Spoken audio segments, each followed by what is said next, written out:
Chief Justice, Prime Minister, thank you both for your warm welcome. I have incredibly fond memories of my last visit to New Zealand, and I'm so delighted to be back again. But before reflecting on my last visit, and the pleasure I feel on my return, I should like to say, and I speak here on behalf of the Prime Minister and the Chief of Justice, as well as for myself, how much the people of Haiti are in all our thoughts and prayers at this terrible time. I should like to say again how extraordinarily happy I am to be back in New Zealand. In 2005, I was here to follow the rugby. The All Blacks showing British and Irish Lions how rugby is played down here. But I also had the opportunity to explore this country, with its unrivaled beauty and dynamic people. I will never forget the welcome and great kindness that I received everywhere I went, and from everybody I met. I learned very quickly just how distinctive, refreshing, and confident this great nation is. This visit gives me the chance to learn more about New Zealanders and our closely shared values. The overwhelming impression I have is of a nation that believes passionately in itself, in the value of democracy, in each other and other peoples, and in the rule of law.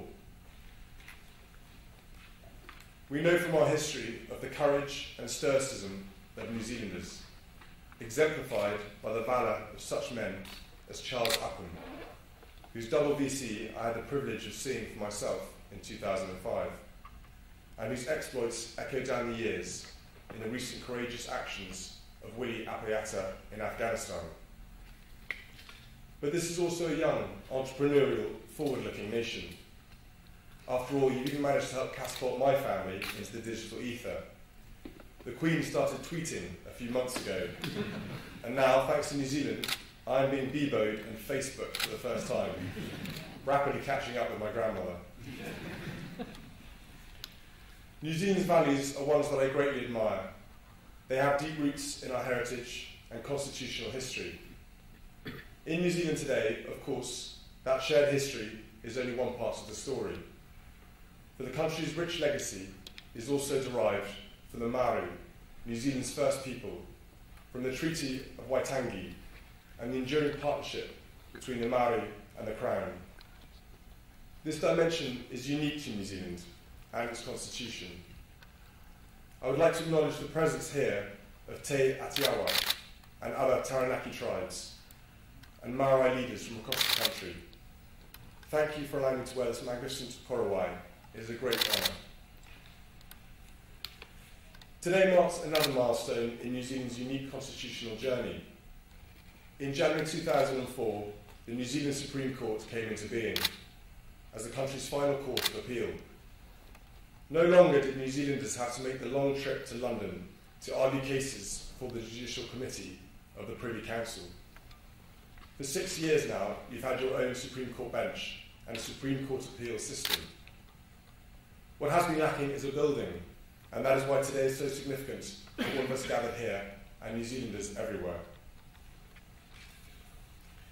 There is personal significance for me too, as I have my own links to the legal profession.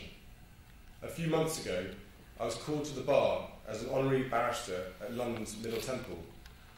I was also called to the bench, following in the tradition of royal benches established at Middle Temple. I made a promise to the benches last year I will not attempt to practice in my new role.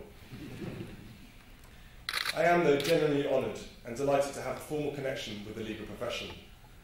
This is particularly true as the judiciary is one of the 3 principal branches of government.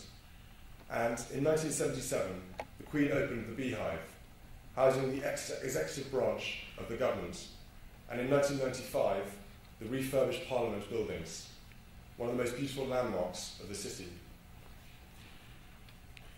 Therefore, in opening the Supreme Court building today, the home of the most senior members of the judiciary, I am deeply honoured to continue this tradition by representing Her Majesty, the Queen of New Zealand. This morning I've had the chance to see the building for myself. I've learned about the challenges of the restoration and how this striking modern design, incorporating the key elements of sustainability, complements the superbly restored old High Court building. Old and new are a fitting and worthy home for the highest court in New Zealand.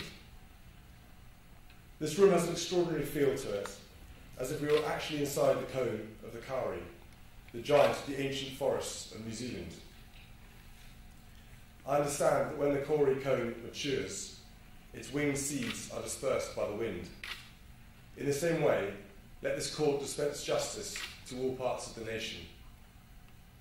Tēnā tatou katoa. It gives me great pleasure, with the unveiling of this plaque, to open the New Zealand Supreme Court building.